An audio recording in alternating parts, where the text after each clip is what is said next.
I think within 5 years, you'll probably see a 50% decimation or, like stopping of workage because of AI and humanoid robots. I think next year is the year that everybody realizes it.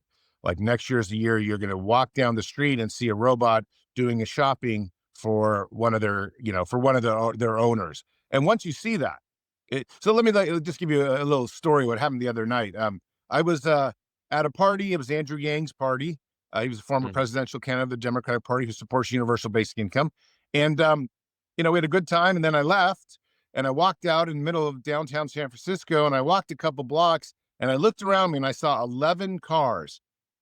Every single one of the 11 cars were Waymos, meaning that there was no driver. It was entirely automated. There were no other cars because it turns out at San Francisco in the late evenings, nobody else drives anymore because they want to sleep or whatever they want to do. And it's just the driverless cars.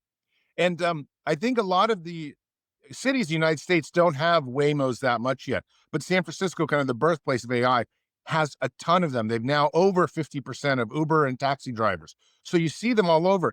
And what I'm trying to say is this was a very visceral like reality to me. Like this is no longer we're just talking about it, saying, oh, the job apocalypse is coming. This is like boom, look, there is zero other cars with human drivers in them. This job thing that we're talking about is happening now in real time. And so I think probably within 5 years, you'll see 50% of the jobs threatened or lost. And those jobs will never come back because people won't be able to retrain. The AIs just keep getting better every few months.